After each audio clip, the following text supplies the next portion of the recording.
सो ये अब टॉपिक है, सबसे इंपॉर्टेंट है ये, meaning of listing of securities. ठीक है, listing of securities in a stock exchange is a making an authorized listing of securities in the stock exchange so that the same can be authoritatively traded in the market and their transactions become rightful and legal. तो listing of securities वो process है जिसमें security का नाम stock exchange की list में आ जाता है और जिसकी बाइंग और सेलिंग वो लीगल हो जाती है और राइटफुल हो जाती है। In other words, it is a special right given to a company's securities for commercial trading in the stock exchange. ठीक है, स्टॉक एक्सचेंज में जो लीगली बाइंग और सेलिंग जो है कंपनी के शेयर्स की होती है उसको राइट दिया जाता है कंपनी को कि अब आप अपने शेयर्स की बाइंग और सेलिंग लीगली स्टॉक एक्सचेंज में कर सकते हैं। ठीक है, only those shares and securities can be sold और purchase in the market which are registered in the stock exchange. तो स्टॉक एक्सचेंज में रजिस्टर कराने को लिस्टिंग बोलते हैं। ठीक है, and are included in its trading list.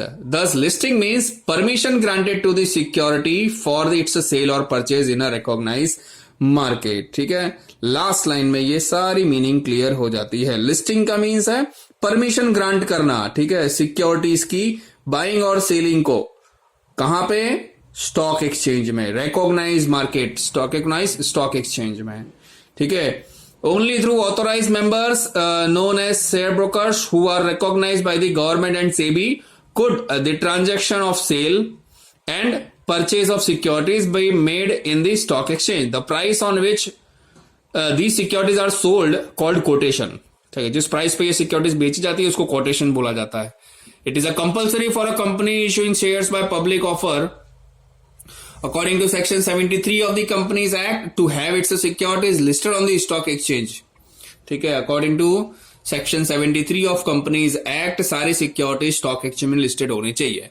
This provision is contained in the Securities Contract Regulation Act section 21, 22 and 22A. Over and above, this provision is also included in Securities 19 of Securities Contract Act. ठीक है, following purpose can be served by listing of securities in the stock exchange. पहला, the securities can be smoothly sold or purchased due to availability of ready market. The prices of the securities can move freely in the market. A restriction can be placed on the trading of the securities by keeping a watch over it. Interest of shareholder and investors can be protected. इससे ये सब फायदे होते हैं। अब objective आया, क्या objective है सिक्योरिटी लिस्टिंग करने का, क्यों करनी चाहिए हमको? तो पहला है provide liquidity to securities. Security को लिक्विडिटी प्रोवाइड करता है, यानी कि आसानी से लोग अपना जो इन्वेस्टमेंट शेयर मार्केट में है उसको वापस भी ले सकते हैं और वापस उसमें इन्वेस्ट भी कर सकते हैं। ठीक है, सेकंड क्या है? Mobilize savings for economic development. तो ये जो सिक्योरिटीज मार्केट की बाइंग और सेलिंग है उससे लोगों का जो फंड है, पैसा है, वो कंपनी के पास जाता है और बाद में दूसरे लोगों को वो और कंपनी उसका यूज कर सकती है। Protect interest of investor by insuring full disclosure.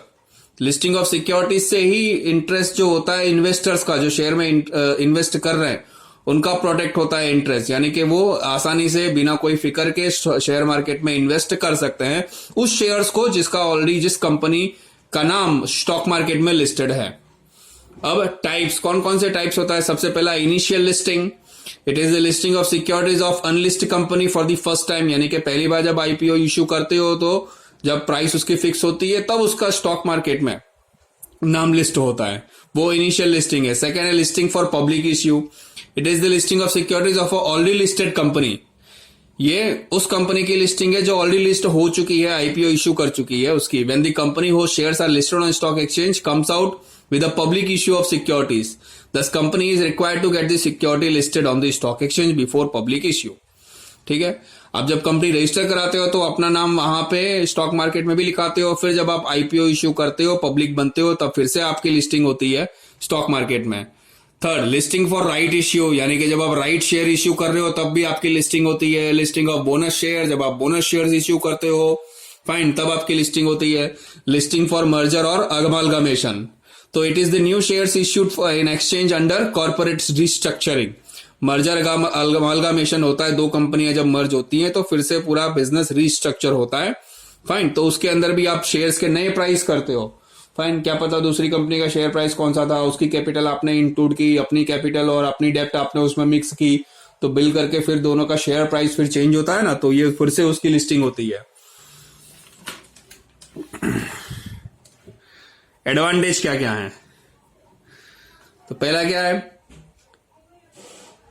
Increase companies reputation. तो आपने ऑलरेडी डिस्कस कर दिया कि अगर जिसका कंपनी का नाम लिस्टिंग हो जाता है स्टॉक मार्केट में, उसकी रेपुटेशन बढ़ जाती है। Expanding the market for securities, security के लिए मार्केट बढ़ जाता है, because everybody can access the stock market for buying and selling of securities. Decentralized ownership, company directors can get company shares listed in different share market, thus the class of purchaser of shares is divided in different cities and states. तो company के director company के share अलग अलग stock market में list करवाते हैं, ठीक है, जिससे उनका क्या कंट्रोल अलग अलग जगह पे हो जाता है, कहीं पे भी लोग शेयर बाय कर सकते हैं, सेल कर सकते हैं, ओनरशिप डिसेंट्रलाइज हो जाती है। यानी कि कंपनी के शेयर होल्डर अलग अलग स्टेट से भी आ जाते हैं जो अलग अलग स्टॉक एक्सचेंज से शेयर बाय किए हुए होते हैं। फोर्थ है extensive advertisement. On account of increasing exchange liability of the listed shares, their transactions are made in various cities very often and they are transferred in the names of various purchases. From this point of view, since the listed securities are traded on the share market, their prices are published daily in the newspaper. तो जिनके share stock market में daily trade होते हैं उनका price जो है वो share newspaper में पब्लिश होता है, तो उनको एडवर्टीजमेंट मिल जाती है। Ease in raising capital, capital raise करना एकदम आसान हो जाता है क्योंकि लोग आसानी से अप्रोच करके शेयर मार्केट को, ठीक है, आपकी कंपनी में इन्वेस्ट कर सकते हैं। छठा है reduce under writing commission. Listing increases exchange eligibility of shares which naturally increases its credit worthiness. Hence, at the time of public issue of new shares, it has to spend less on underwriting commission. आपकी credibility बढ़ जाती है और आसानी से share बिक जाते हैं, तो अंडरराइटर्स की जरूरत, उनको कमीशन देने की जरूरत बहुत कम पड़ती है। अट्रैक्ट इन्वेस्टर्स, तो ये तो सबसे इजी है, ठीक है, इन्वेस्टर्स को अट्रैक्ट करता है। Eighth, information to the investors. हाँ, इन्वेस्टर्स को आपकी कंपनी की इंफॉर्मेशन चाहिए तो वो शेयर मार्केट में आपकी कंपनी अगर लिस्ट है तो वहीं से डायरेक्ट वो आपकी कंपनी की इंफॉर्मेशन ले सकता है। He or she does not need to approach you, fine, or the company. Ninth, market value of securities. The listed securities are traded on the market and it's possible to know their market value by price quoted in the market and published in the papers. तो जो वो market price ले रहे हैं और जो publish में paper में पब्लिश हो रही है उसको आसानी से कंपेयर कर सकता है इंसान।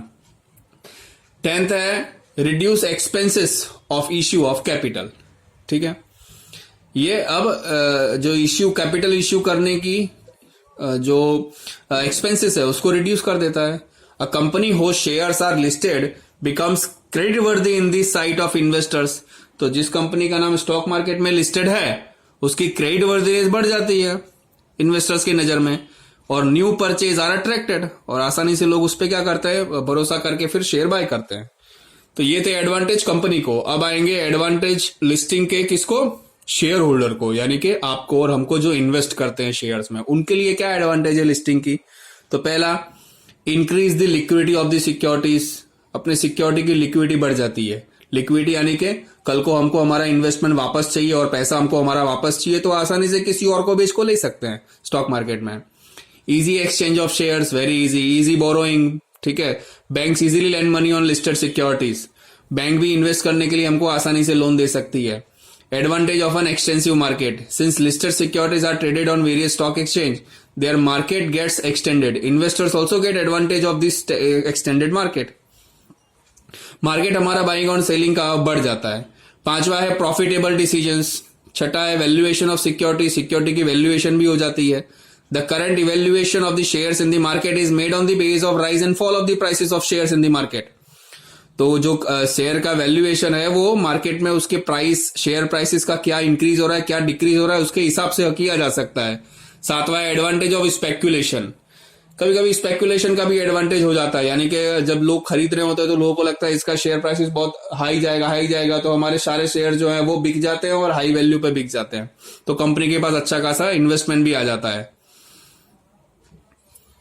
एडवांटेज ऑफ प्रीमियम, प्रीमियम का भी एडवांटेज है। On the base of information from the stock exchange, the investor can invest list fund in the new securities being issued to issue of securities by new companies. He can get advantage of premium and price rise in the securities. तो जिसका shares वहां पे बिक रहा होता है ज्यादा, उसका लोग बाय कर रहे होते हैं तो उसको प्रीमियम में भी शेयर्स परचेस कर सकता है वो। नाइन्थ है प्रोटेक्शन ऑफ इन्वेस्टर्स इंटरेस्ट। तो अगर आपका शेयर्स लिस्टेड है स्टॉक एक्सचेंज में तो इन्वेस्टर जो है वो हमेशा सेफ फील करेगा।